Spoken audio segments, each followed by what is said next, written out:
ఈ ఒక సమయంలో దేవుని యొక్క వాక్యం చదువుదాం. ఎఫెసీలకు రాసిన పత్రిక 3వ అధ్యాయము.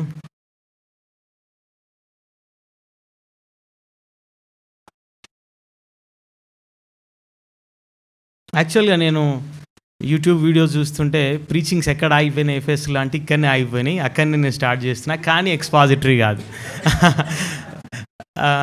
నాకు తెలియదు, నేను తర్వాత చూశాను, అది ఈరోజు చూస్తే అక్కడనే స్టార్ట్ అవుతుంది. సో కొన్ని కోయిన్సిడెంట్స్ ఏం చేస్తాయి అంటే మనల్ని ఇంకా ఎక్కువగా ఇంప్రెస్ చేస్తాయి, ఆశ్చర్యపరుస్తాయి మనల్ని. అది దేవుని యొక్క ప్రావిడెన్స్ అంతే, కానీ ఎప్పుడు వెతకూడదు అట్లాంటివి. నేను అంటే నాకు ఇష్టం ఎక్స్పాజిటరీ, ఎవ్రీ సండే అదే చేస్తా, లాస్ట్ సండే కూడా అదే జరిగింది. కానీ నేను ఈరోజు తీసుకున్న టాపిక్ కోసం ఖచ్చితంగా టాపిక్ లాగానే తీసుకుంటే బాగుంటుంది అనుకుంటున్నా, కానీ కాంటెక్స్ట్ బయట నుంచి వచనాలు తీయకుండా ఆ సందర్భం నుంచే ఆ మాటల గురించి తెలియజేస్తూ అందించాలనుకుంటున్నాను. ఎఫెసీ 3వ అధ్యాయంలో 15-18 కలిసి ఉన్నాయి. అదొక ప్రార్థన. ఆ ప్రార్థనలో చాలా అంశాల గురించి చేస్తున్నాడు. అయితే నేను ప్రేమ అనే పదం దగ్గర స్టార్ట్ చేయాలనుకుంటున్నాను చదవడం. ప్రేమ యందు వేరుపారి స్థిరపడి సమస్త పరిశుద్ధులతో కూడా దాని వెడల్పు, పొడుగు, లోతు, ఎత్తు ఎంతో గ్రహించుకొనుటకు, జ్ఞానమునకు మించిన క్రీస్తు ప్రేమను తెలుసుకొనుటకు తగిన శక్తి గలవారు కావలెననియు ప్రార్థించుచున్నాను. ప్రార్థిద్దాం. పరలోకమందున్న తండ్రి, మీ సువార్త దాని యొక్క మహోన్నత లక్షణాలు, దాని గొప్పతనం, తరగని సంపద, దాన్ని తెలుసుకొనుటలో, అర్థం చేసుకొనుటలో, తద్వారా స్పందించుటలో మీ కృపను, మీ కనికరాన్ని, మీ సహాయాన్ని, మీ ఆత్మ బలమును మీరు మాకు అనుగ్రహించమని, ఈ సమయం అంతటినీ మాకు ఆశీర్వాదకరంగా మార్చమని యేసుక్రీస్తు నామమున ప్రార్థిస్తున్నాం తండ్రి, ఆమేన్. మా చర్చ్ మెంబర్స్ నా పుట్టినరోజు నాడు నన్ను ఒక ప్రశ్న అడిగారు. నీ జీవితంలో నువ్వెప్పుడు మర్చిపోని ఎక్కువ ఆనందించిన సమయం ఏంటి అని అడిగారు. ఎప్పుడు అడిగారు ఆ ప్రశ్న అనే సందర్భం ఇంపార్టెంట్. వేరే సందర్భంలో అడిగి ఉంటే వేరే ఎక్స్పెక్ట్ చేస్తారు వాళ్ళు, బట్ ఆ సమయంలో ఎందుకు అడిగారంటే అది ట్విన్స్ కావలాలు పుట్టిన తర్వాత నా పుట్టినరోజు నాడు అడిగినారు. వాళ్ళు ఏం ఎక్స్పెక్ట్ చేశారంటే వాళ్ళు పుట్టడం అని చెప్తానని. నేనేం చెప్పానంటే ప్రభువు నన్ను రక్షించిన రోజు అని చెప్పాను. క్లాసికల్గా ఉంది. ఓకే, దానికంటే ఆ తర్వాత ఆ రోజు సంతోషించావు, ఆ తర్వాత మళ్ళీ ఎక్కువగా సంతోషించిన రోజు ఏది అని అడిగారు. ఇప్పుడు ఎక్స్పెక్ట్ చేస్తున్నారు బహుశా ఇదే ఉంటుందని. అప్పుడు నేను చెప్పిన సమాధానం ఏంటంటే, ఆ రోజు ప్రభువు నన్ను రక్షించిన దాని గురించి ఇంకా ఎక్కువ అర్థమైన రోజు, ఇంకా ఎక్కువ ఆనందించాను. అంటే నా 23 సంవత్సరాలు నడుస్తుంది ప్రభువు నన్ను రక్షించి. ఈ 23 సంవత్సరాల నా క్రైస్తవ జీవితం, విశ్వాస జీవితంలో ద మోస్ట్ హ్యాపీయెస్ట్ మూమెంట్స్ ఏంటి అని కనుక ఆలోచిస్తే అన్నిట్లో ఆయన నన్ను రక్షించిన రోజు, ఆ రక్షణ గురించి ఇంకా ఎక్కువగా నాకు అర్థమైన రోజులే. అవి చాలా ఉన్నతంగా నా లైఫ్లో ఉన్నాయి. మనం పొందుకున్న రక్షణ యొక్క విలువ తెలియకపోయేసరికి చాలామంది ఏమనుకుంటారంటే, సరే రక్షించబడ్డాం, తర్వాత ఏంటి అనుకుంటారు. ఇంత సువార్త గురించి గొప్పగా పాడుతున్నా, ఇంత సువార్త గురించి ఎక్కువగా మాట్లాడుతున్న ఈ సంఘంలో సువార్త గురించి మాట్లాడడం అంటే చాలా కష్టం అని అనుకోవచ్చు. కానీ gospel it's not something that you graduate from.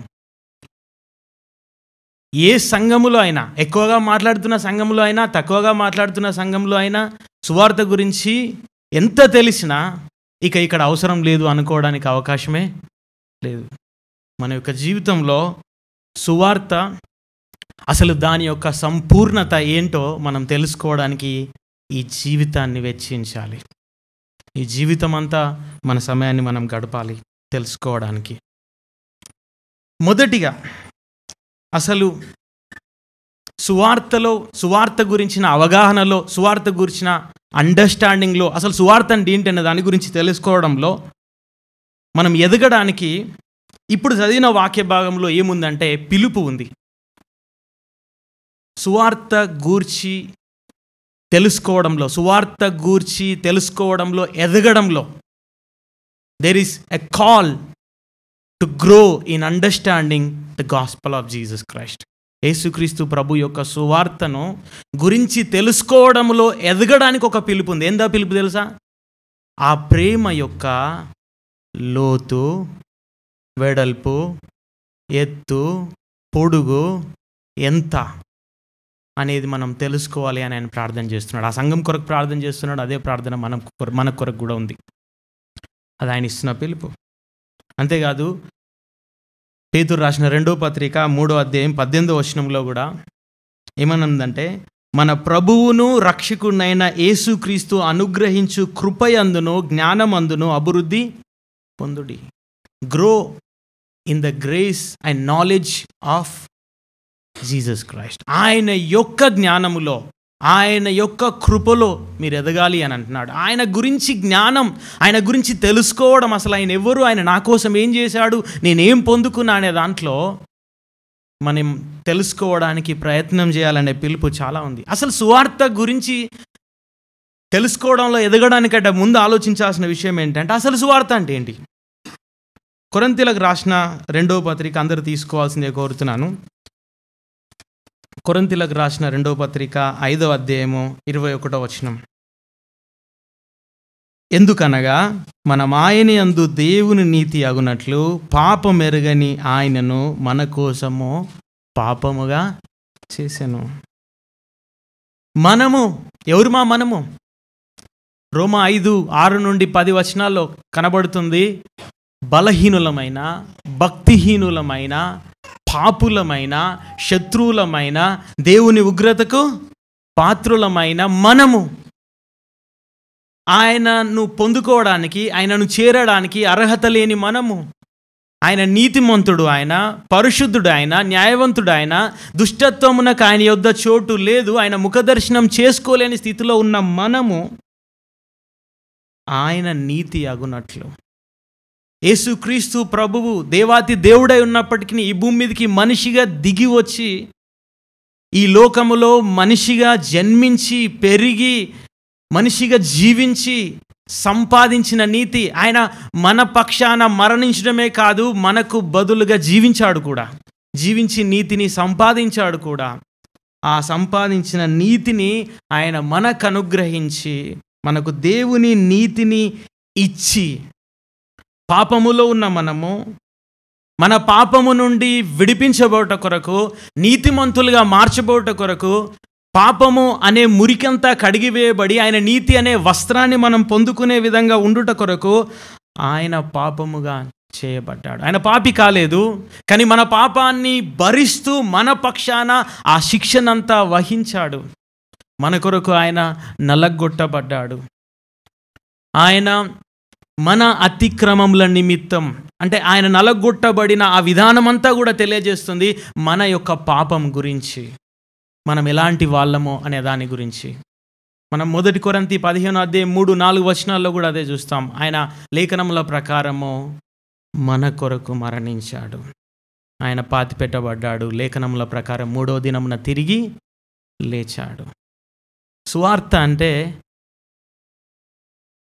ఏదో ఒక ఈ లోకములో ఉన్న గొప్ప వ్యక్తికి సంబంధించి, ఏదో ఈ లోకములో మన కళ్ళ ముందు కనబడుతూ టీవీలో వెళ్తున్న, లేకపోతే ఏదో ఒక వ్యాక్సిన్ వచ్చిందని ఇలాంటి వార్తలు కాదు. ఇది సర్వానికి సృష్టికర్త అయిన దేవుడు మనిషిగా మన కొరకు దిగి వచ్చిన వార్త. అది మన పాపము నుండి మనల్ని విడిపించడానికి ఆయన సిలువ బలియాగాన్ని చేయడంకు సంబంధించిన వార్త. అది ఆ సిలువ సువార్తలోనే మన పాపాలకు క్షమాపణ పొందుకున్నాం, మనం నీతిని పొందుకున్నాం, మనం నిత్య రాజ్యాన్ని పొందుకున్నాం. ఈ సువార్త చిన్నది కాదు, ఈ సువార్త కొంచెం కాదు, ఈ సువార్త ఇక చాలు, నాకు దీని గురించి ఎక్కువ వినాల్సిన అవసరం లేదు అనేది కాదు. ఇది చాలా ఉన్నతమైంది ఈ సువార్త. ఒక అతను అంటాడు, ఈ పక్క దేవుడు ఉన్నాడు, ఈ పక్క నువ్వున్నావు, మధ్యలో సిలువ ఉంది. నువ్వు ఎంత పాపివో ఆ విషయం నీకు అర్థమైనప్పుడు, ఎంతైతే అర్థమైందో దేవుడు ఎంత పరిశుద్ధుడో ఆ విషయం నీకు అర్థమైనప్పుడు, దేవుణ్ణి గురించి నీకున్న జ్ఞానం ప్రకారంగా ఆయన ఎంత ఉన్నతుడు, ఎంత పరిశుద్ధుడు, ఆయన గుణలక్షణాలు ఏంటి, ఆయన ఎలా ఉంటాడు అనేది అర్థమవుతున్న కొద్దీ నువ్వెవరు, నీ పరిస్థితి ఏంది, అసలు నువ్వెంత ఆయనకు దూరంగా ఉన్న వ్యక్తివి, నీ జీవితంలో ఆయనను పొందుకోవడానికి ఎంత అర్హత లేదనే విషయంలో అర్థమైనప్పుడు, ఆయన యొక్క గొప్పతనం అర్థమైనప్పుడు, నీ యొక్క నీచత్వం అర్థమైనప్పుడు, ఈ రెండింటిని అర్థం చేసుకోవడంలో నువ్వు ఎదిగినప్పుడు మధ్యలో ఉన్న సిలువ, సువార్త యొక్క విలువ కూడా నీకు అంత ఎక్కువగా అర్థమవుతుంటుంది. ఎందుకంటే అవి రెండిటి యొక్క అవగాహన పెరుగుతుంది కాబట్టి దీని అవగాహన కూడా ఖచ్చితంగా పెరుగుతుంది. నేను చాలా ఇష్టపడుతున్నా, ఈ మధ్య ఎక్కువగా నేను ధ్యానించడానికి ప్రయాసపడుతున్నా, లేకపోతే ఎక్కడికన్నా ఒక 1 డే సెమినార్ వెళ్ళి ఏదైనా సంఘంతో మాట్లాడి రావాలంటే ఇష్టపడుతున్న విషయాలు ఏంటంటే, ఈ సువార్త యొక్క గొప్పతనం ఏంటి, అసలు అందులో ఏముందనేది తెలుసుకోవడానికి, తెలియజేయడానికి ప్రయత్నాలు చేయడం. నేను అంతకుముందు చాలా తక్కువ అర్థం చేసుకున్నాను సువార్త అంటే. నిజానికి ఎవరైనా రక్షించబడ్డప్పుడు అన్నీ తెలుస్తాయా? తెలియవు. నువ్వు ఒక బైక్ ఎక్కినావు, స్టార్ట్ చేసినావు, ఇట్లా కీ ఇలా తిప్పగానే ఇలా తిప్పి వెంటనే స్టార్టర్ నొక్కగానే స్టార్ట్ అయిపోతుంది అక్కడ. బట్ వట్టి బటన్ నొక్కితే స్టార్ట్ అవుతుంది అది. దాని వెనక ఎన్ని కనెక్షన్స్ ఉన్నాయి అవన్నీ నీకు తెలుసా? తెలియదు. ఒక గేరు మీద కాలు పెట్టి ఇలా కిందికి అనగానే గేరు పడుతుంది, విడిచిపెడితే వెళ్తుంది. బట్ అసలు అవన్నీ ఎలా జరుగుతున్నాయి, ఆ మెకానిజం ఏంటి, అవన్నీ మనకు తెలియదు. బట్ మనం వెళ్తున్నాం, మనం ఆయన్ని తెలుసుకున్నాం, ఆయన మనల్ని రక్షించాడు తన యొక్క కృపచేత. కానీ దాంట్లో అసలు ఏముంది అనేది తెలుసుకుంటున్న కొద్దీ చాలా గొప్ప సంగతులు తెలుసుకోగలిగామండి. ఇంకా ఎక్కువగా అర్థమైంది పాల్ వాషర్ గారు రాసిన సిరీస్ చదువుతూ ఉన్నప్పుడు సువార్త పైన, కోల్పోయిన సువార్తను తిరిగి పొందుకొనుట అనే శీర్షిక తను బుక్స్ రాశాడు కదా. అవి చదువుతూ ఉంటుంటే అసలు మనం ఎవరిమి, ఆయన ఎవరు, మన స్థితి ఏంటి, మన మీద ఉన్న ఉగ్రత అసలు అంటే ఏంటి, ఆ ఉగ్రతను కంప్లీట్గా ప్రొపిచియేషన్ అంటే ఆయన శాంతింపజేయడం అంటే ఏంటి, ఆ ఉగ్రత సమస్తము తన మీదకి తీసుకొని ఆయన కంప్లీట్గా దాన్ని లేకుండా చేయడం మన పైన, తద్వారా శిక్షావిధి లేకుండా చేయడం అంటే ఏంటి, మనము పాపములో ఉన్న మనమైనప్పటికీ, పాపులమైన ఆ లేబుల్ కలిగిన వాళ్ళమైనప్పటికీ పరిశుద్ధులు అనే లేబుల్ ఎట్లా వస్తుంది మనకు, నీతిమంతులు అని మనం ఎలా ప్రకటించబడగలుగుతున్నాము, దేవునితో మనం శత్రుత్వము కలిగిన మనము రీకన్సైల్, తిరిగి సయోధ్య ఎలా మనం పొందుకోగలుగుతున్నాము, అసలు అపవాది పిల్లలమైన మనము దేవుని పిల్లలుగా ఎలా మార్చబడగలుగుతున్నాము, ఆయన పిల్లలం అని పిలువబడినట్లు ఎట్టి ప్రేమ మన పట్ల అనుగ్రహించబడింది. మన శిక్షను ఆయన మీదకి ఎవరో త్రోసివేయలేదు, ఆయన వాలంటీర్గా మన స్థానాన్ని తీసుకొని ఆయన మన కొరకు ఎలా మరణించాడు. ఒక్కొక్క డిపార్ట్మెంటు సువార్తకు సంబంధించిన ఈ స్టడీ చేస్తూ వెళ్తూ ఉంటే, సువార్త గురించిన అవగాహనలో ఎదుగుతూ ఉంటుంటే, ప్రియులారా, అది మన దృష్టిలో ఇంకేమాత్రం చిన్నదో, బోరుగొట్టేదో, చాలాసార్లు విన్నామనిపించేదో ఉండదు. ఇంకా దాని పట్ల తృష్ణ పెరుగుతుంది, ఆకలి పెరుగుతుంది, ఆసక్తి పెరుగుతుంది, దాని గురించి నేర్చుకోవాలని, స్టడీ చేయాలని చాలా మనం ప్రయాసపడుతూ ఉంటాం. కాబట్టి వాక్యం అంతట్లో మీరు చూసే చాలా ప్లేసెస్లో మీరు ఆ వాటను చూస్తారు. ఏంటంటే సువార్త గురించిన అవగాహనలో పెరగడం, ఎదగాలి. ఇంకా చాలా వచనాలు మనం ముందుకు వెళ్తున్నప్పుడు నేను చూపిస్తాను. సో మొదటిగా మనము ఆ పిలుపు ఉంది, సువార్తను గురించి అర్థం చేసుకోవడంలో ఎదగడానికి పిలుపు ఉంది అనేది చూసాము. ఇప్పుడు అసలు ఆ ఎదగడానికి ఏం విధానాలు ఉన్నాయి, what are the ways to grow in understanding the gospel of Jesus Christ. యేసుక్రీస్తు ప్రభు యొక్క సువార్తను అర్థం చేసుకోవడంలో ఎదగడానికి మనకేం మార్గాలు ఉన్నాయి. మీరు ఆల్రెడీ ఇక్కడ ఆ పదాలు ఎక్కువ ఉపయోగించారు, అండ్ లాస్ట్ వీక్ కూడా బ్రదర్ అజయ్ అది మాట్లాడాడని చెప్తున్నారు. అదే పదం నేను ఫస్ట్ వెళ్ళేది ఎక్కడికి అని అంటే, ఎదగడానికి గల ఏకైక మార్గం, ఫస్ట్ మార్గం ఏంటి అని అంటే, నీకు నువ్వు సువార్త చెప్పుకోవడం. చాలాసార్లు సువార్త చెప్పడం సంఘంలో వింటాం, but preach the gospel to yourself. 42వ కీర్తన 11వ వచనం, 43వ కీర్తన దాని పక్కనే ఉన్న 43వ కీర్తన 5వ వచనం. ఈ 2 వచనాలు సేమ్ డిటో, ఏం తేడా ఉండవు. ఈ 2 వచనాలు ఏం చెప్తున్నాయంటే, నా ప్రాణమా నీవేళ కృంగి ఉన్నావు, నాలో నీవేళ తొందరపడుచున్నావు, దేవుని యందు నిరీక్షణ ఉంచుము, ఆయన నా రక్షణకర్త, నా దేవుడు, ఇంకను నేను ఆయనను స్తుతించెదను. నా ప్రాణమా నీవేళ కృంగి ఉన్నావు, నీవేళ తొందరపడుతున్నావు, నాలో నిరీక్షణ ఆయనే ఉంది కదా ఉంచాల్సింది, ఎందుకంటే ఆయన్నే రక్షణకర్త, నేను ఆయనను స్తుతిస్తాను. మార్టిన్ లాయిడ్ జోన్స్ గారు దీని గురించి మాట్లాడుతూ ఆయన ఏమంటాడంటే, మన యొక్క జీవితంలో మనం సంతృప్తిగా ఉండని చాలా సందర్భాలు ఎందుకున్నాయి అని అంటే, మనము బోధించుకోవడానికి బదులు మన యొక్క సెల్ఫ్, మన యొక్క ప్రాణం మనకు బోధిస్తుంది. చాలాసార్లు ఆయన ఏమంటాడంటే, is due to the fact that you are listening to yourself then talking to yourself. ఏం మాట్లాడుతుంది నీ సెల్ఫ్, నీతో ఏం మాట్లాడుతుంది అని అంటే, పొద్దున్న లేవగానే నిన్నటి సమస్యలన్నీ నీ ముందుకు తీసుకొని వస్తుంది, వచ్చి వాటి గురించి నీతో మాట్లాడుతూ నేను నిరుత్సాహపడుతుంది. మనకేం బలహీనతలు ఉన్నాయి, మనకు లేనిదేంతో చెప్తుంది, ఉన్నదేంటో అవి చెప్పవు. అలాంటి పరిస్థితులలో 42వ కీర్తన 43వ కీర్తన ఎరిగిన వ్యక్తి చేసే పని ఏంటంటే, షటప్.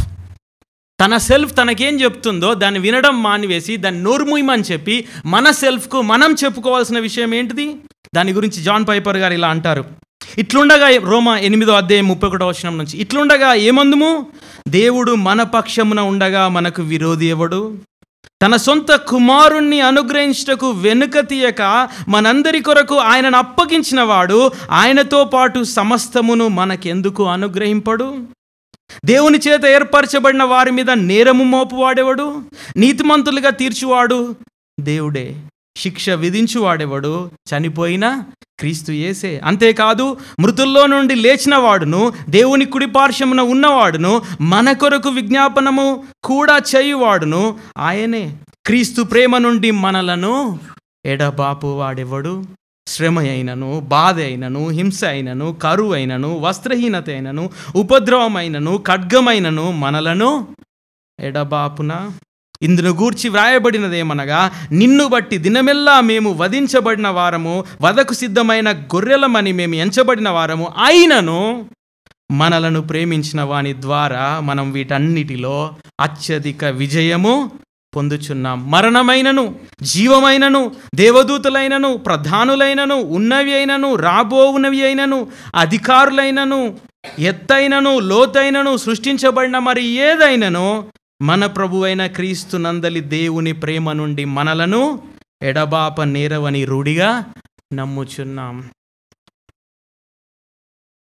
మనకు మన సెల్ఫ్ చాలా చెప్తుంది మన సమస్యలు, బట్ మనం మన సెల్ఫ్కి చెప్పాల్సిన మాటలు ఇవి. దేవుని ప్రేమ నుండి నన్ను ఏది ఎడబాపలేదు. ఆయన ప్రేమ ఏంటి? తన కుమారుని నా కొరకు ఇచ్చాడు, ఆయన నాతో ఉన్నాడు, ఇంకా నాకు విరోధి ఇవ్వడు.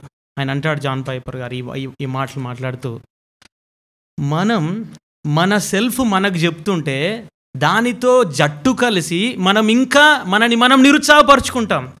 కానీ దానికి బదులుగా దానికి తిరిగి సువార్త చెప్పాలి. మనం ఏం పొందుకున్నామో చెప్పాలి, మనం ఏమై ఉన్నామో చెప్పాలి, మన దగ్గర ఏముందో చెప్పాలి. అలా మనము సువార్త ప్రకటించుకుంటున్నప్పుడెల్లా ఏం జరుగుతుందంటే, యేసుక్రీస్తు ప్రభు యొక్క సువార్త యొక్క అవగాహనలో మనం ఎదుగుతూ ఉంటాం. ఒక్కొక్కటి నేర్చుకుంటూ, ఒక్కొక్కటి అర్థం చేసుకుంటూ, ఆయన సువార్తలోని విషయాలు ఒక్కొక్కటి అర్థం చేసుకుంటూ మనము బోధించుకోవాలి, తెలియజెప్పుకోవాలి. నువ్వెవరు, నువ్వేం చేయబడ్డావు, ఏం పొందుకున్నావు. బయట జరుగుతుందని సెల్ఫ్ ప్రమోషన్, లేకపోతే మన సెల్ఫ్ను బూస్ట్ చేసే మాటలు బయట అవుతుంది. నువ్వెవరు, నువ్వు స్పెషల్, అలాంటివి కాదు నేను మాట్లాడేది. నేను మాట్లాడేది వేరే. ఇవేంటంటే, నువ్వు పాపివే, అవును, ఆ సెల్ఫ్ నీతో చెప్తున్నట్టు నువ్వు బలహీనుడివే, కానీ ఆయన నీకు తోడుగా ఉన్నాడు, ఆయన నిన్ను ప్రేమిస్తున్నాడు, ఆయన నిన్ను బలపరుస్తున్నాడు, ఆయన నీ రక్షణ ప్రణాళికను ఏర్పాటు చేశాడు, నిన్ను రక్షించుకున్నాడు. ఇప్పుడు ఆయనకు చెందిన వ్యక్తివి నువ్వు, ఆయన నువ్వు కలిగి ఉన్నావు అని ఏదైతే సువార్తకు సంబంధించిన విషయాలు ఉన్నాయో వాటిని మనతో మనం చెప్పుకోవడం ద్వారా మనము ఆ యొక్క సువార్త యొక్క అవగాహనలో ఎదుగుతాం. ఎలా ఎదుగుతాం సువార్తలో? రెండవ విషయం, పేతురు రాసిన మొదటి పత్రిక 2వ అధ్యాయం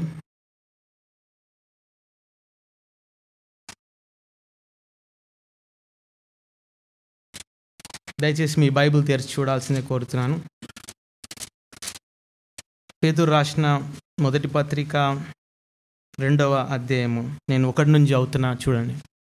ప్రభు దయాళుడని మీరు రుచి చూచి ఉన్న ఎడల సమస్తమైన దుష్టత్వమును, సమస్తమైన కపటమును, వేషధారణను, అసూయను, సమస్త దూషణ మాటలను మాని కొత్తగా జన్మించిన శిశువులను పోలిన వారై నిర్మలమైన వాక్యమును పాల వలన రక్షణ విషయములో ఎదుగు నిమిత్తము ఆ పాలను ఆపేక్షించు. ఎలా ఎదుగుతాం రక్షణ విషయంలో? గ్రీక్లో that we grow into salvation, in respect to salvation అని అర్థం ఉంటుంది. అంటే నువ్వు పొందుకున్న ఆ రక్షణకు సంబంధించిన అవగాహన అర్థం చేసుకుంటూ, ఆ రక్షణలో నువ్వేమై ఉన్నావు అనే దాని గురించి తెలుసుకుంటూ నువ్వు ఎట్లా ఎదుగుతావట అంటే, నిర్మలమైన వాక్యమును పాల వలన. అంటే ఏంటి? వాక్యాన్ని ధ్యానించడంతో. అసలు వాక్యం ఏంటి? వాక్యంలో రాసున్నది ఏంటి? వాక్యములో కనబడేదంతా ఏంటి? వాక్యం దేని గురించి మాట్లాడుతుంది? మన విమోచన ప్రణాళిక గురించి మాట్లాడుతుంది. అందుకే బైబిల్ని చదివినప్పుడు నువ్వు ఏదో దావీదు ఆయన ఎట్లాంటోడు, ఆయన ఏమేం చేశాడు, లేకపోతే మోషే ఆయన ఎట్లాంటోడు, ఆయన ఎన్ని గొప్ప కార్యాలు చేశాడు అని వ్యక్తుల డీటెయిల్స్ చదువుకుంటూ, దేవునికి డిస్కనెక్టెడ్గా వారిని మాత్రమే గొప్పోళ్ళుగా ఊహించుకుంటూ చదువుతూ ఉన్నంత కాలం రక్షణలో ఎదగడం కష్టమే. బట్ అవన్నిటినీ మనం క్రోడీకరించి చూస్తున్నప్పుడు దేవుని యొక్క రక్షణ విమోచన ప్రణాళికలో దేవుడు ఎవరెవరిని ఎలా వాడుకున్నాడు, ఎవరెవరి జీవితంలో దేవుడేమై ఉన్నాడు, దేవుని నమ్మకత్వం ఏ విధంగా ఉంది అనే విషయాల గురించి అర్థం చేసుకుంటూ, నన్ను రక్షించుట కొరకు, నిన్ను రక్షించుట కొరకు, మనల్ని రక్షించుట కొరకు ఆయనకున్న ప్రణాళిక అంతా ఎలా ఉంది అనే దాని గురించి ఈ వాక్యం చదువుతున్నప్పుడు అర్థం చేసుకుంటుంటే, ఆయన యొక్క గొప్ప ప్రణాళిక ఏంటి అసలు అనేది తెలుస్తూ ఉంటే మనం మన యొక్క రక్షణ యొక్క అవగాహనలో ఎదుగుతాం. ఎక్కడనో కూర్చుంటేనో లేకపోతే జస్ట్ ఆలోచిస్తుంటేనో మనకు రక్షణ గురించిన అవగాహన రాదు. ఈ వాక్యమును పాల వలన మాత్రమే దాని గురించిన అవగాహన మనకు వస్తుంది. కాబట్టి బైబిల్ని చదవడం అండ్ చదువుతున్నప్పుడు ఆ కోణంలో చదవడం, అసలు నేనేం పొందుకున్నా. నిజం చెప్పాలంటే అంతకుముందు నేను డిస్కనెక్టెడ్గానే చదివిన, అంటే ఒకదానికొకటి సంబంధం లేకుండానే చూసినాను. బట్ అన్నిటి యొక్క సంబంధము అర్థం చేసుకుంటూ చదువుతూ వెళ్తున్నప్పుడు చాలా విషయాలు తెలుసుకోగలిగినాను. సో వాక్యము, ఒక్కొక్క వచనము చదువుతూ ఉంటే, ఒక్కొక్క అధ్యాయం చదువుతుంటే, ఒక్కొక్క పుస్తకం చదువుతూ ఉంటే సువార్త గురించి అవగాహన తెలియజేస్తూ తద్వారా ఎదగడం గురించి వాళ్ళు మాట్లాడారు. ఎలా జీవించాలో మాట్లాడుతూ వచ్చారు. సో ఎలా జీవించాలి, ఎలా ఎదగాలి అనే దాని మొత్తానికి ఆధారం వాళ్ళు ఏం వేసినారు అంటే, మనం ఏం పొందుకున్నాం అనేది ఆధారంగా వేసినారు, మనకేం దొరికింది అనేది ఆధారంగా చేసినారు. కాబట్టి మీరు ఎఫ్ఎస్సీలకు రాసిన పత్రిక స్టడీ చేస్తున్నారు. మొదటి 3 అధ్యాయాల్లో ఏం చూసాం మనం? దేవుడు మన కొరకు ఏం చేశాడు, అసలు ఆయన ఎవ్వరు, ఆయన ఎట్లా రక్షణ ప్రణాళికను వేశాడు, తన కుమారుని రక్తం ద్వారా ఎలా మనల్ని రక్షించాడు, పరిశుద్ధాత్మ ద్వారా ఎలా ముద్రించాడు, మనము చచ్చిన వారమే ఉన్నప్పుడు ఎలా లేపాడు, ఆయన యూదులు అన్యులు అయిన వారిని మధ్య ఉన్న గోడను పడగొట్టి ఎలా ఏకం చేశాడు, తను మన కొరకు అసలు ఏం చేశాడు అనే దాని గురించి చెప్పేదంతా చెప్తూ ఇప్పుడు 4వ అధ్యాయం నుంచి అప్పుడు మొదలు పెడతాడు మనం ఏం చేయాలనే దాని గురించి. సో ఎప్పుడైనా కూడా దేవుని యొక్క వాక్యమును మనం చదువుతూ ఉన్నప్పుడు, ఆ కోణంలో చూస్తూ ఉన్నప్పుడు ఆధారం ఏం కనబడుతుంది అని అంటే, దేవుడు మన కొరకు ఏం చేశాడు, రక్షణ కార్యం. దాని నుంచి ఏమొస్తుంది? మన యొక్క జీవితం.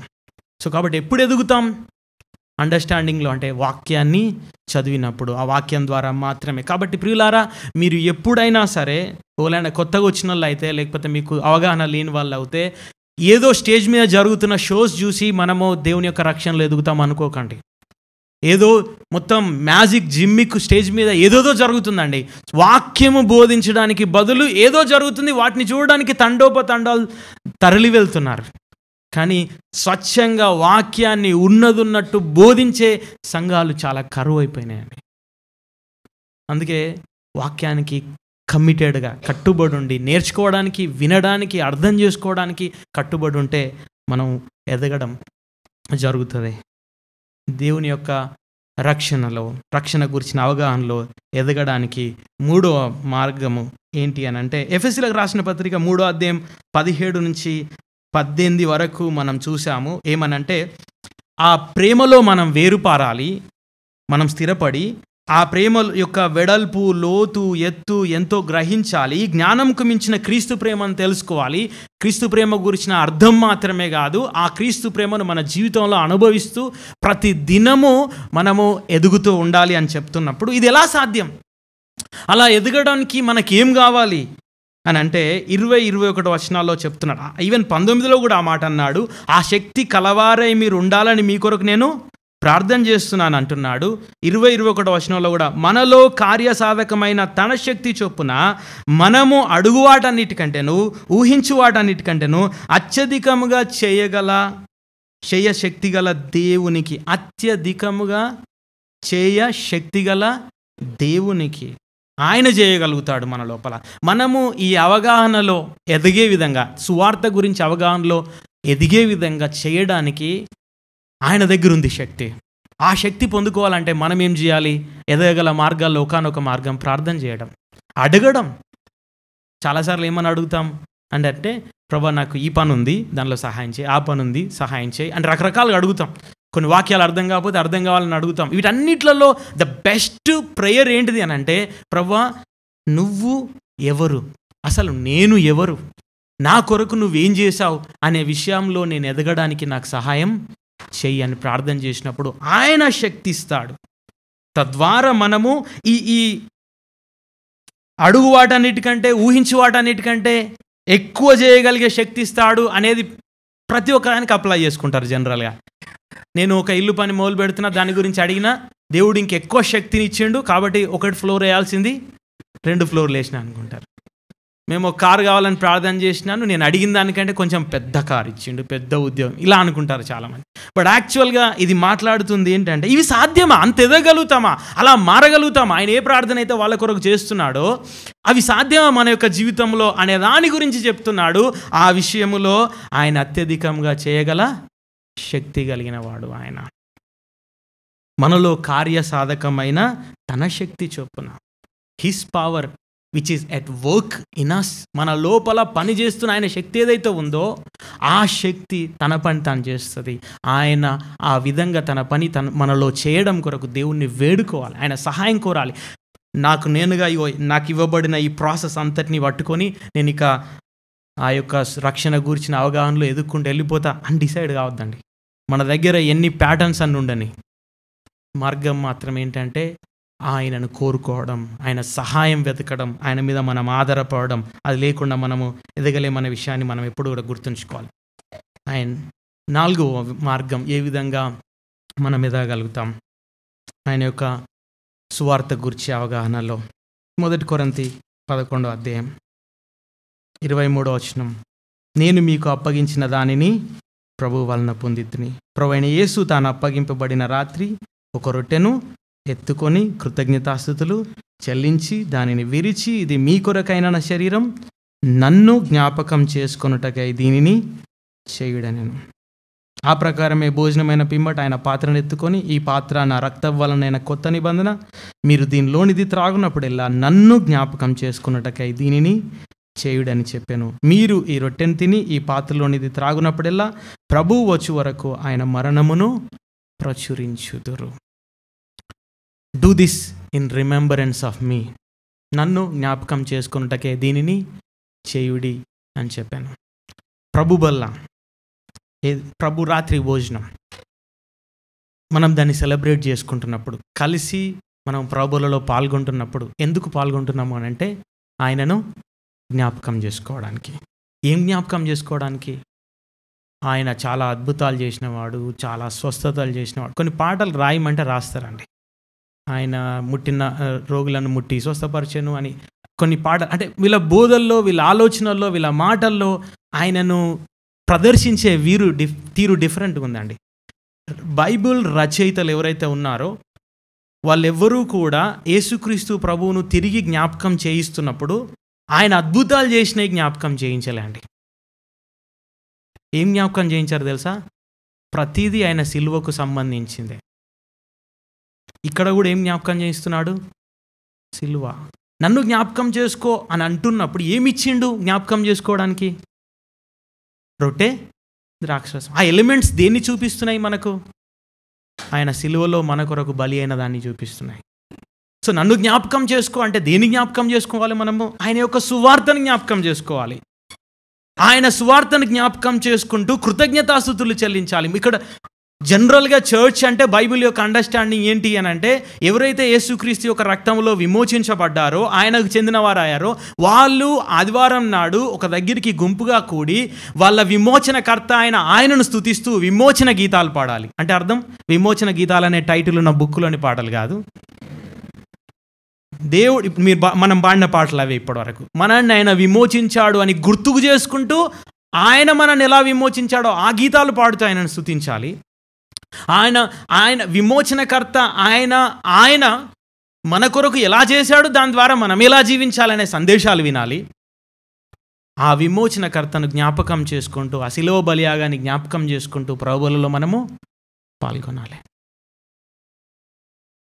సో ఎలా మనము యేసుక్రీస్తు సువార్త యొక్క అవగాహనలో ఎదుగుతామనంటే, కలిసి ప్రభువులను సెలబ్రేట్ చేసుకుంటూ, ఆ ప్రభువుల గురించిన విషయాలు వింటూ, నేర్చుకుంటూ, అర్థం చేసుకుంటూ, అసలు అది ఏంటి, ఆ రోజు ఆయన చేసింది ఏంటి, తద్వారా నాకు దొరికింది ఏంటి అని ఆలోచన చేస్తూ సంఘముతో కలిసి ప్రభువులలో పాల్గొంటున్నప్పుడు కూడా మనము యేసుక్రీస్తు ప్రభు యొక్క సువార్త యొక్క అవగాహనలో మనం ఎదుగుతాం. నేను కొన్నే ఇచ్చాను. మనము గుర్తుకు చేసుకోవడానికి పిలువబడ్డాం. మనము మర్చిపోకుండా దాని విషయంలో ఇంకా ఎదగడానికి పిలువబడ్డాం. We are called to remember, we are called to recall, we are called to remind ourselves constantly. ఎప్పుడు రెగ్యులర్గా యేసుక్రీస్తు ప్రభు మనకేమై ఉన్నాడు, ఏం చేశాడు అనే దాని గురించి మనం పిలువబడుతూనే ఉన్నాం, పిలువబడ్డాం. మనం పిలువబడిన రీతిగానే ఎదగడానికి ఉన్న ఈ మార్గాల్ని మనం వెతుకుతూ వెళ్దాం. మూడవదిగా, పిలువబడిన మనం ఆ మార్గాల్లో ఎదుగుతూ ఉన్నప్పుడు, ఆయన గురించిన జ్ఞానంలో ఎదుగుతూ ఉన్నప్పుడు, ఆ సువార్తను గురించిన జ్ఞానంలో ఎదుగుతున్నప్పుడు ఏం ఫలితాలు కనబడతాయి? మన యొక్క జీవితంలో దాని ఎఫెక్ట్ ఎట్లుంటుంది? ఆ యేసుక్రీస్తు ప్రభు నా కోసం ఏం చేశాడు అనే దాని గురించి ఆలోచన చేస్తున్నప్పుడు దానివల్ల మన యొక్క జీవితంలో ఏం మార్పులు వస్తాయి? మన యొక్క జీవితంలో, మన యొక్క ఆలోచనల్లో, మన యొక్క విధానాల్లో ఏం డిఫరెన్సెస్ ఉంటాయి? అలా ఆయన గురించి ఆలోచిస్తూ అలాగే ఉండిపోతామా మనం? ఇంతకుముందే మనం ఒక మాట చదివాం కదా, మీరు ఈ రొట్టెను తిని ఈ పాత్రలోని త్రాగునప్పుడెల్లా ఆయన మరణమును ప్రచురించుదురు అన్నాడు. అంటే ఏదో రిజల్ట్ ఉంది దాని వెనుక. అంటే ఆయనను జ్ఞాపకం చేసుకుంటున్నా కొద్దీ, ఆయన మన కొరకు ఏం చేశాడో అర్థమవుతున్నా కొద్దీ మన యొక్క రియాక్షన్ కూడా మారుతూ ఉంటుంది. మొదటిగా మన రియాక్షన్ ఎలా మారుతుంది, అసలు ఏముంటుంది మన లోపల, మన నుంచి రెస్పాన్స్ ఏంటి అనే దాని గురించి ఆలోచన చేస్తే రోమీలకు రాసిన పత్రిక 11వ అధ్యాయం చూడాలండి. రోమీలకు రాసిన పత్రిక 11వ అధ్యాయంలో 33 నుండి 36, ఈ 33 నుంచి 36 వరకు ఏమన్నాడో అర్థం చేసుకోక ముందు అసలు ఎందుకు అన్నాడో అర్థం చేసుకోవాలి. రోమీలకు రాసిన పత్రిక 1 నుండి 11 వరకు ఏం మాట్లాడుతుంది? ఎలా ప్రతి వ్యక్తి పాపి, యూదులైనను గ్రీకు దేశస్తులైనను, అలాంటి పాపములో ఉన్న ప్రతి ఒక్కరికి ఎలాంటి శిక్ష ఉంది, శిక్ష ఉండడానికి కారణాలేంటి అనే విషయాలు తెలియజేస్తూ, ఆ శిక్షను తప్పించుకోవడానికి ఆయన ఏం చేశాడు, ఆయన ద్వారా మనం ఎలా నీతిమంతులుగా తీర్చబడుతున్నాం, మనం మన యొక్క ఉగ్రత నుండి, మన యొక్క పాపము నుండి, మనం ధర్మశాస్త్రం నుండి, మన యొక్క జీవితం పైన ఉన్న పాపం యొక్క రిజల్ట్ అంతటి నుండి మనం ఎట్లా తప్పించబడుతున్నాం అనే విషయాలన్నిటి గురించి మాట్లాడుతూ, తన అనాది ప్రణాళికలో మనల్ని ఎలా ఎన్నుకున్నాడనే విషయాల గురించి కూడా మాట్లాడుతూ, అర్థం చేయిస్తూ, అవన్నిటినీ కూడా చెప్తూ వాళ్ళకి రాస్తూ ఉన్నప్పుడు సడన్గా అపోస్తలుడైన పౌలు యొక్క హృదయంలో డాక్సాలజీ వచ్చింది. హృదయంలో సడన్గా స్తుతులతో నింపబడింది. హృదయం స్తుతులతో నింపబడి ఈ మాటలు రాస్తున్నాడు. ఏంటి ఆ మాటలు? ఆహా, దేవుని బుద్ధి జ్ఞానముల బాహుల్యము ఎంతో గంభీరము, ఆయన తీర్పులు శోధింపనెంతో అశక్యములు, ఆయన మార్గములెంతో అగమ్యములు. ప్రభువు మనస్సు ఎరిగిన వాడెవడు, ఆయనకు ఆలోచన చెప్పిన వాడెవడు, ముందుగా ఆయనకిచ్చి ప్రతిఫలము పొందగలవాడెవడు. ఆయన మూలమును, ఆయన ద్వారాను, ఆయన నిమిత్తమును సమస్తము కలిగి ఉన్నవి, యుగముల వరకు ఆయనకు మహిమ కలుగునుగాక. ఆమేన్.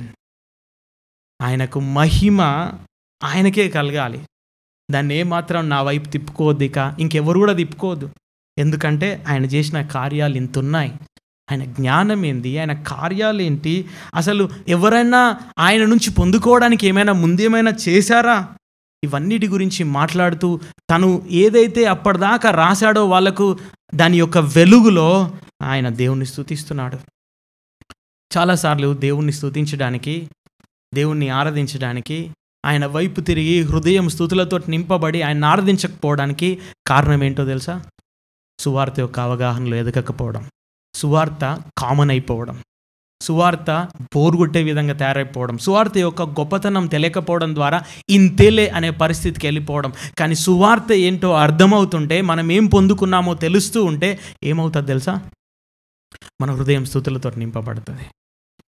మనము వెంటనే ఆయన ఆరాధిస్తూ ఉంటాం, ఆయన గణపరుస్తూ ఉంటాం. నిన్న బ్రదర్ అజయ్ అంటున్నాడు, ఆయన శాశ్వతంగా మానవత్వాన్ని తీసుకున్నాడు అనే మాట వినగానే నా హృదయం స్తుతులతో నింపబడింది. Yes, that's true. ఎప్పుడైతే మనం ఆయన యొక్క సువార్త యొక్క గొప్పతనం గురించి ఆలోచన చేస్తూ ఉంటామో ఆటోమేటిక్గా నిన్ను స్తుతించమని ఎవరు చెప్పాల్సిన అవసరం లేదు. ఇక్కడ నుంచి లీడ్ చేసే వ్యక్తి, నువ్వు దేవుని స్తుతించు, నువ్వు సైలెంట్గా ఉంటున్నావు, నువ్వు పాడట్లేదు, ఆయన మీద మనసు పెట్టట్లేదు అనాల్సిన అవసరమే లేదు. వ్యక్తిగతంగా ప్రతి దినం కూడా నువ్వు దేవుణ్ణి ఆరాధిస్తూ ఉంటావు. ఎప్పుడు? ఆయన మన కొరకు ఏం చేశాడో మనకు అర్థమైనప్పుడు. ఎవ్వరు ఆపరండి, ఎవ్వరు నెట్టరండి. నీకు నువ్వుగా సెల్ఫ్ కిక్ స్టార్ట్ చేసుకొని నువ్వు దేవుణ్ణి ఆరాధిస్తూ ఉంటావు, దేవుణ్ణి గణపరుస్తూ ఉంటావు. నీ హృదయము స్తుతులతో నింపబడి ఆయన వైపు తిరిగి ఆయన ఆరాధిస్తూ ఆయన గణపరుస్తూ నువ్వు ఉండిపోతావు. ఇది చాలు ఈ జీవితానికి అంటా ఉన్నావు. అంతగా ఆయన యొక్క సువార్తను అర్థం చేసుకోవచ్చు. సో మొదటిది, సువార్తను సరిగ్గా అర్థం చేసుకున్నప్పుడు ఏం రిజల్ట్ వస్తుంది, ఏం రెస్పాన్స్ వస్తుంది మన నుంచి? స్తుతులతో మనం నింపబడతాం, ఆరాధనతోటి మనం నింపబడతాం. మన ఆరాధన మళ్ళీ ఇంతకుముందు చెప్పినట్టు ఉండదు, ఇంతకుముందు విన్నట్టు ఉండదు. అప్పుడు మనము మనస్ఫూర్తిగా, ఏదో పెదవులతో కాదిక, మనస్ఫూర్తిగా ఆయన మనం ఆరాధిస్తూ ఉంటాం. రెండవది, ఆ సువార్త మనకు అర్థమవుతున్న కొద్దీ ఇంకా మన లోపల ఏం జరుగుతాయంటే, కొన్ని క్రైస్తవ వర్చ్యూస్, క్రైస్తవ గుణలక్షణాలు ఏమైతే ఉన్నాయో బైబిల్ నేర్పిస్తూ ఉందో వాటిల్లో మనం ఎదగడం మొదలు పెడతాం. మీరు ఫిలిప్పీలకు రాసిన పత్రిక 2వ అధ్యాయము తీసుకొని చూస్తారా? మీకు అంటే ఈ ఎగ్జాంపుల్స్ రెగ్యులర్గా మీరు చూసేవి అయి ఉండొచ్చు. ఫిలిప్పీలకు రాసిన పత్రిక 2వ అధ్యాయంలో ఆయన దేవుని స్వరూపం కలిగిన వాడై ఉండి,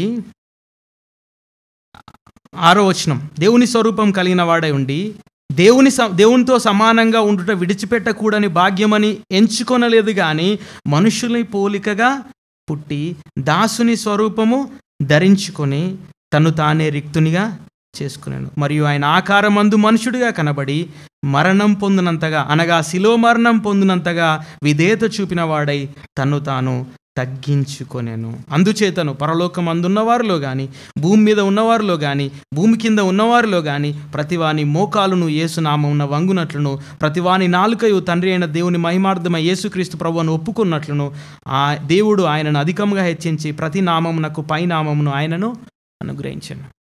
ఈ ఫిలిప్పీలకు అపోస్తలుడైన పౌలు లేఖ రాస్తూ సడన్గా యేసుప్రభుని ఎందుకు తీసుకొచ్చాడు? యేసుక్రీస్తు ప్రభువుని తీసుకొచ్చినప్పుడు ఏం తీసుకొచ్చాడు? ఆయన ఏమేమి అద్భుతాలు చేశాడో వాటిని అసలు ఏం తీసుకొచ్చాడు? ఆయన విడిచిపెట్టకూడని భాగ్యం అని ఎంచుకొనక ఆయన ఇక్కడికి దిగిరావడాన్ని తీసుకొచ్చాడు. దిగిరావడంలో తగ్గింపు ఉంది. ఆయన మనుషుని పోలికగా పుట్టడమే కాదు, దాసుని స్వరూపం ధరించుకోవడం. ఆ దాసుని స్వరూపం అంటే బానిస స్వరూపం. అండ్ ఆ బానిస స్వరూపం ధరించుకోవడమే కాదు, శిలువ మరణం పొందినంతగా తగ్గించుకోవడం.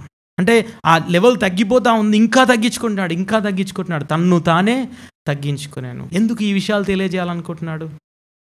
దానికంటే పై వచనాల్లో వాళ్ళ మధ్య ఎలా ఉందో 1 నుండి 3 వచనాలు మాట్లాడాడు. వాళ్ళు ఎలా ఉంటున్నారు, వాళ్ళ జీవిత విధానాలు ఎట్లున్నాయి అనే దాని గురించి మాట్లాడాడు. 4వ వచనంకి వచ్చేసరికి, మీలో ప్రతి వాడు తన సొంత కార్యములు మాత్రమే గాక ఇతరుల కార్యములను కూడా చూడవలెను. యేసుక్రీస్తునకు కలిగిన ఈ మనస్సు మీరును క్రీస్తు యేసునకు కలిగిన మనసు. ఈవెన్ ఆ ఫార్మాట్ కూడా చెప్తుంది, క్రీస్తు యేసుగా వచ్చాడు. ఆ తగ్గింపులో ఆ పేరులో ఉన్న ఫార్మాట్ కూడా చెప్తుంది. తన గురించి తానే కాదు, ఆయన ఇతరుల గురించి ఆలోచిస్తున్నాడు. నా సుఖం నాకుంది, నా సౌఖ్యం నాకుంది, ఓకే అని ఆయన అనుకోలేదు. ఇతరుల గురించి ఆయన ఆలోచించాడు. ఆయన దిగి వచ్చాడు ఇక్కడికి. సో మన యొక్క క్రైస్తవ జీవితంలోని వర్చ్యూస్ ఏమైతున్నాయో ఇందులో చాలా కనబడతాయండి. తగ్గింపు కనబడుతుంది, ఇతరులను పట్టించుకునేది కనబడుతుంది, విధేయత గురించి కూడా అందులో మాట్లాడుతుంది. ఈ వర్చ్యూస్ అన్నీ ఎక్కడి నుంచి వస్తాయి మన యొక్క జీవితంలో అంటే యేసుక్రీస్తు ప్రభువు యొక్క సువార్తను జ్ఞాపకం చేసుకున్నప్పుడు ఆయన ఎవరు, అసలు ఆయన ఏం చేశాడనే దాంట్లో మనం మనసు పెట్టినప్పుడు, దాని గురించి ఆలోచించినప్పుడు మన లోపల కూడా గుణ లక్షణాలు మారిపోతూ ఉంటాయి. రిజల్ట్ ఏంటంటే మనము ఆ యొక్క గుణ లక్షణాలలో ఎదుగుతాం. మనం ఎలా బ్రతకాలి, ఎలా జీవించాలి, ఎలా నమ్మకంగా ఉండాలి అనే ప్రతి విషయంలో కూడా ఆయన మనకు మాదిరి విషయంలో. ఇంతకుముందు గివింగ్ గురించి మనం మాట్లాడుకున్నాం, ఇవ్వడం గురించి సంఘములో మాట్లాడుకుంటున్నాం. కొరింథీయులకు రాసిన 2వ పత్రిక 8:10 కూడా ఆయన ఇవ్వడం గురించి మాట్లాడుతూ ఎవరిని ఉదాహరణ తీసుకొచ్చాడు? యేసుక్రీస్తు ప్రభువును ఉదాహరణగా తీసుకొచ్చాడు. ఆయన ధనవంతుడై ఉండి దరిద్రులమైన మనం ధనవంతులు కావాలని ఆయన ఏమయ్యాడు? మన కొరకు దరిద్రుడయ్యాడు. అందులో ఆయన ఎలా ఈ లోకానికి తను తానే రిక్తుడిగా చేసుకున్నాడు ఈ లోకంలో అనే విషయం గురించి తెలియజేస్తూ మనము ఇవ్వడములో ఎంత ముందుండాలో ఎవరిని ఉదాహరణ చూపిస్తున్నాడు? యేసుక్రీస్తు ప్రభు. రిక్తుడిగా చేసుకోవడంలో మళ్ళీ ఏం కనబడుతుంది? మళ్ళీ దేని గురించి మాట్లాడుతున్నాడు? ఆయన మన కొరకు తనను తాను అప్పగించుకోవడం గురించే మాట్లాడుతున్నాడు. భార్యాభర్తల ప్రేమ విషయంలో దేని గురించి మాట్లాడుతున్నాడు? కలంకమైనను ముడత అయినను అట్టిది మరి ఏదైనను లేక మహిమగల సంఘంగా, పరిశుద్ధమైన నిర్దోషమైన మహిమగల సంఘంగా తన ఎదుట మనల్ని నిలవబెట్టుకొనవలనని మన కొరకు తనను తాను అప్పగించుకున్నాడు. మళ్ళీ ఏం గుర్తుకు చేస్తున్నాడు? తన్ను తాను మన కొరకు అప్పగించుకోవడాన్ని గుర్తుకు చేస్తున్నాడు. ఆయన చాలా పరిచర్య చేశాడండి. అపోస్తలుడైన పౌలు చాలా పరిచర్య చేసినప్పుడు ఆయన ఇవన్నీ గుర్తుకు చేస్తున్నాడు. ఎందుకింత చేస్తున్నావు నువ్వు? అసలు ఎందుకింత ప్రయాసపడుతున్నావు? నిన్ను పిచ్చోడని కూడా అనుకుంటున్నారు, అయినా కూడా ఎందుకు చేస్తున్నావు? ఈ ఒక రకంగా చెప్పాలంటే ఈ ఉపవాసాలు లేకపోతే ఈ షిప్రెక్స్ అంటే ఎన్నోసార్లు ఓడలు బద్దలైపోయినాయి. నువ్వు హాయిగా ఒక దగ్గర సంఘం స్థాపించి కూడా ఉండొచ్చు, బట్ అక్కడి నుంచి ఇంకో చోటుకి వెళ్ళి సంఘం స్థాపించడానికి ఇంత ప్రయాణాలు, ఇంత ప్రయాస అసలు ఎందుకు అనే దాని విషయంలో ఒక్కసారి ఆయన ఇచ్చిన జవాబు ఏంటిది అని అంటే కొరింథీయులకు రాసిన 2వ పత్రిక 5వ అధ్యాయం. కొరింథీయులకు రాసిన 2వ పత్రిక 5వ అధ్యాయము 14వ వచనం. క్రీస్తు ప్రేమ పైన అన్నాడు 13వ వచనంలో, ఏలనగా మేము వెర్రివారమైతిమా దేవుని నిమిత్తమే, స్వస్థ బుద్ధి గల వారమైతిమా మీ నిమిత్తమే. ఎందుకింత ప్రయాసపడుతున్నాం? వెర్రివారిలాగా ఎందుకు ప్రయాసపడుతున్నాం? ఎందుకింత ఇబ్బంది మాకు? మీకోసం ఎందుకింత తపన మాది? 14వ వచనం. క్రీస్తు ప్రేమ మమ్మును బలవంతం చేస్తుంది. క్రీస్తు ప్రేమ బలవంతం చేస్తుంది. అవునండి, క్రీస్తు ప్రేమ అర్థమవుతే, క్రీస్తు ప్రేమలో మనకు దొరికిన ఆ రక్షణ కార్యం మనకు అర్థమవుతే, ఆ రక్షణలో ఉన్న గొప్పతనం మనకు అర్థమవుతే, ఆయన ఎంత ప్రేమించిండో తెలిస్తే అది మనల్ని ఎంతో బలవంత పెడుతుంది ఆయన కొరకు బ్రతకడానికి. ఇంకా మన కొరకు కాదు, త్యాగపూరితంగా బ్రతకడానికి, జీవితం అంతా ఆయన కొరకు వెచ్చించడానికి, ఆయన మహిమ కోసం నిలబడి నేనున్నా, నన్ను ఏం చేస్తావో చేసుకో, నా నోరు, నా చేతులు, నా కాళ్ళు, నా ధనము, నా సర్వం నీకే, నా ఉద్యోగం కూడా నీకే, అక్కడ కూడా నేను ఎలా ఉండాలో నువ్వే డిసైడ్ చేయి. కంప్లీట్ సరెండర్ అయ్యేటట్టు చేస్తుంది. ఆయన అంటాడు ఇంకా కింద, క్రీస్తు ప్రేమ మమ్మును బలవంతం చేయుచున్నది, ఎలాగనగా అందరి కొరకు ఒకడు మృతి పొందిన గనక అందరూ మృతి పొందిరనియు, జీవించు వారిక మీదట తమ కొరకే కాక తమ నిమిత్తము మృతి పొంది తిరిగి లేచిన వాని కొరకే జీవించుటకు ఆయన అందరి కొరకు మృతి పొందిననియు నిశ్చయించుకొనుచున్నాం. ఇంకా మన కొరకు జీవించడానికి కాదిక, ఆయన కొరకే జీవించడానికి నిశ్చయించుకుందాం. అది అర్థమవుతాయి, ఆయన ప్రేమ అర్థమవుతాయి. ఇవ్వకపోవడానికి కారణం డబ్బులు లేకపోవడం కాదు, ఆయన కొరకు బ్రతకకపోవడానికి కారణం టాలెంట్స్ లేకపోవడమో, ఎబిలిటీస్ లేకపోవడమో, సామర్థ్యం లేకపోవడమో కాదు. మనము ముందుండి అన్ని విషయంలో శ్రమ పడకపోవడానికి కారణం వీలు కాకపోవడం కాదు, ఆయన ప్రేమ అర్థం కాకపోవడం. ఆయన ప్రేమ అర్థమైతే అది మనల్ని డ్రైవ్ చేస్తుంది, ఆ ప్రేమ మనల్ని లాక్కొని పోతుంటుంది. ఆ ప్రేమను గురించిన అవగాహనలో మనం ఎదుగుతూ ఉంటే మనం ఆయన కొరకు ఏదైనా చేయడానికి వెనకాడం. ఒక్కొక్కరిని చూస్తే ఎందుకు పోయినారు అక్కడికి, ఎందుకు ఆ సెంటిలినెస్ తెగ దగ్గరికి ఎందుకు వాళ్ళ అంత. నేను ఆయన గురించిన వీడియో చూశాను. ఆ వీడియో చూడకముందు నేను డాక్యుమెంటరీ చూశాను. ఆ డాక్యుమెంటరీ చూడకముందు చాలా మిస్కాన్సెప్షన్స్ ఉన్నాయి ఆయన గురించి నాకు. కానీ డాక్యుమెంటరీ చూసిన తర్వాత జాన్ చావ్ కదా, నేను ఆయన గురించి నా అవగాహన చాలా చేంజ్ చేసుకున్నా. పుట్టినప్పటి నుంచి, ఆయన పెరిగినప్పటి నుంచి, కాలేజ్లో ఆయన ఎట్లున్నాడు, తన మైండ్ సెట్ ఎక్కడుంది, స్నేహితులతో ఏ విధంగా అకౌంటబిలిటీలో ఉండే, దేని గురించి ఉండే, ఆయన ఎప్పుడు అందరూ లీవ్స్ వచ్చి ఎక్కడికి వెళ్తున్నారు, ఆయన ఎక్కడికి వెళ్ళాడు, ఇవన్నిటి గురించి నాకు అర్థమైన కొద్దీ అమ్మో, ఆయన నిజంగా ఆ తెగలో కూడా దేవుడు, ఆ తెగ కూడా ఒక రోజున దేవుని యొక్క సింహాసనం ఎదుట అన్ని జాతుల వాళ్ళు, ప్రజల వాళ్ళు ఉన్నప్పుడు ఈ తెగ వాళ్ళు కూడా ఉండాలన్న ఆశతోనే వెళ్ళిండు తప్ప ఆయన ఏదో పేరు తెచ్చుకోవడానికి పోలేడని అర్థమైంది. ఎందుకు ప్రాణాలు త్యాగం చేస్తున్నారు, ఎందుకు ఇంతగా తమను తాము, డేవిడ్ లివింగ్స్టన్ కావచ్చు, విలియం కేరీ కావచ్చు, ఒక్కొక్కరి జీవిత విధానాలు చదివితే ఎందుకు చేశారు వాళ్ళంతా? ఒక్కటే అండి, వాళ్ళకి దేవుని ప్రేమ కరెక్ట్గా అర్థమైంది. ప్రభువా, వాళ్ళకు అర్థమైనట్టు మాకు అర్థమయ్యేటట్టు సహాయం చేయమని అడగాల్సిన వారమై ఉన్నాం మనం. వాళ్ళు చేసినట్టు మేము చేసేటట్టు సహాయం చేయి కాదు, వాళ్ళకు అర్థమైనట్టు మాకు అర్థం కావాలి.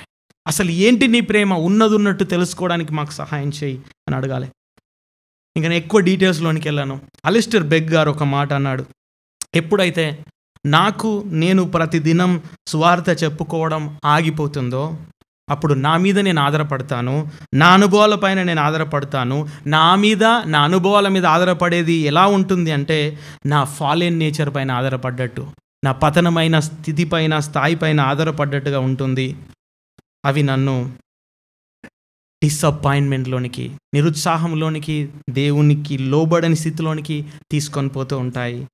కానీ ఎప్పుడైతే నేను యేసుక్రీస్తు శిలువ సువార్త పైన నేను దృష్టి నిలుపుతానో అప్పుడు ఆయన ఎంత పెద్దవాడు, ఆయన ఎంత ఉన్నతమైన వాడు, ఆయన ఎంత జ్ఞానం అర్థమవుతుంది, నేనెంత చిన్నవాడిని, నేనెంత బలహీనుని, నేనెంత మూర్ఖుని అర్థమవుతుంది. అప్పుడు నన్ను నేను కంప్లీట్గా ఆయన మీద I will rest upon him, కంప్లీట్గా నన్ను నేను ఆయన మీద ఆనుకొని నేను జీవిస్తాను. ఆయన ఎవరు, ఏం చేశాడు అనేది అర్థమైనప్పుడు ఆయన మీద ఆనుకొని ఈ జీవితం ఆయన చేతుల్లో పెట్టి ఆయన కొరకు మనం బ్రతుకుతాం. ప్రార్థన చేద్దాం.